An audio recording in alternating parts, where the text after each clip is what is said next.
I was going to suggest our first, perhaps not your first, but a rock and roll prank where we all went behind him.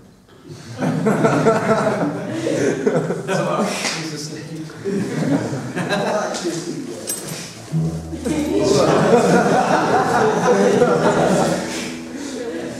I have that effect, it's all right. Yeah, no, it's fine. It's amazing that so many of you stayed awake.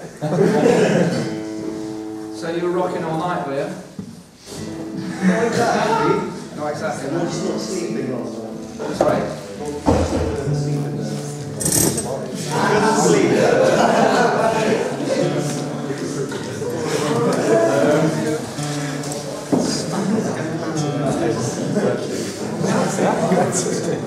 You want to play? Yeah, I will. Would anyone like to play a song?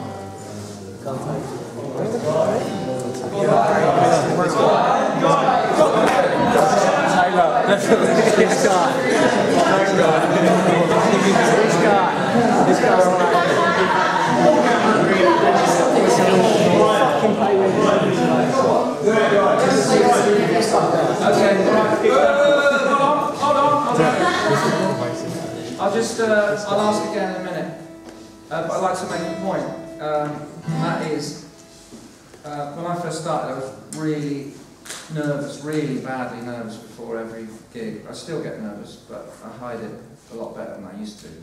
But I think you have to do a lot of pretty crap gigs. I don't know how experienced you are, I'm just talking as if I know everything about everything, but I haven't got a clue really, but for those of you who might not know, first 20 gigs I did anyway was completely shit, and the next 50 weren't that good either. That's probably, you know, after that I was getting the hang of it and mastering my nerves and then taking every opportunity to play and getting better, because one song in front of other people is worth 1,000 at home on your own. So I'd say if you ever get a chance to play in front of people, even if you're up against it, do it, because you're going to learn. Right, does anyone want to play it? Good man.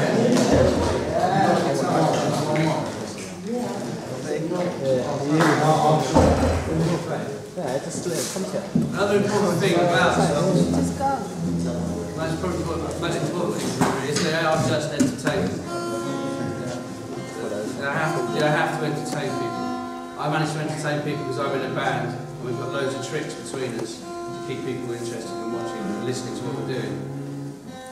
So that's how we do it, we engage them. But just me on a acoustic guitar ain't so engaging. But Nick, he's got tricks to engage people. Explain your tricks. Well, I try and maximise everything I've got. So I'll sing the highest note I possibly can and try and push it further. Sing the lowest note I possibly can. I'll sing the longest note I possibly can. I play as fast as I can. I try and leave as much space as I can. I've got gimmicks. I've got these banjo pegs that have lock-in positions, so I can use that as a colour in a song, as long as it's not gratuitously done every 3 bars. It's great. This guitar's tuned really low, so I've got bass end through a PA. It's a big sound. I've got all my little tricks here. I use vocal delay, which gives it space, width, depth. Everything you can possibly think of. Use all the technology, but train yourself to stretch yourself further than you think you can go, and you'll find that you can. Your singing voice is a muscle, which, as you realise, mine wasn't tuned up when we came in. But you get stronger. If you sing higher, eventually you'll be able to get that note you couldn't get 3 weeks ago. You know, I'm not talking about a religious scales thing. I'm just talking about pushing yourself when you get the chance. And that's what I do. Because, as Mark said, it's not just about writing a great song. At the end of the day, it's entertainment. You're trying to entertain people and hopefully get paid for it, which is an incredible bonus if you can get that, you know, as well. Anyway. Sorry, Sorry, yeah, I was just wondering if you could talk a little bit about the tunes that you use and how do you kind of go about finding them? Was it from a sort of something you read, or just through using your ear? Or? You get an app for it. You can, yeah, there are great apps. that have them all listed as tuning. I don't know, a guitar toolkit, I think it's called. Do you have any favourites that you like? Or? I tend to use Dadgad, drop D, open G. I've got there's a few that there's one where I've got it's open G but also with the B string down the tone, so it's Dadgad, open G. Then there's one I read somewhere that Stephen Stills is a big influence of mine early on, and he wrote a song in E flat, E flat, E flat, E flat. 420. B, E flat, yeah, 420 it's called.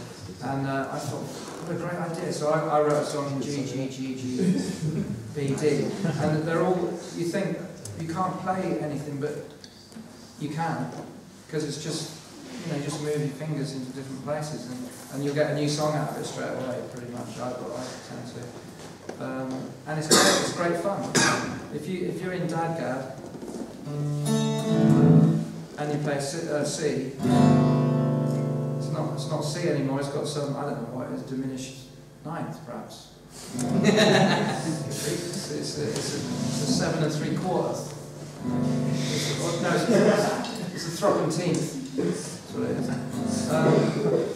Or you can, if you're in normal tuning, and your board is C, just move it somewhere else, move it 2 frets up and you've got a D.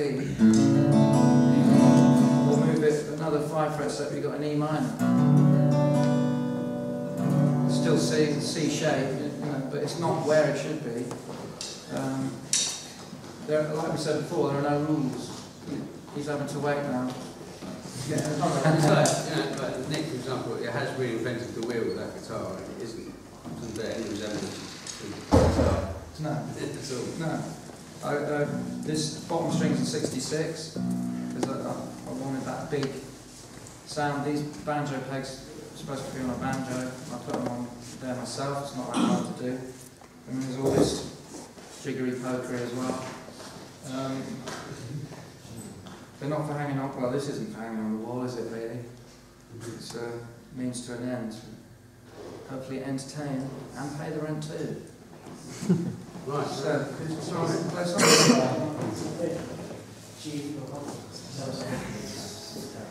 We'll be the judge.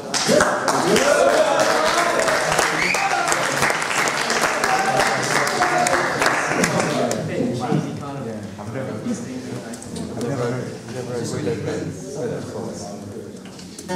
heard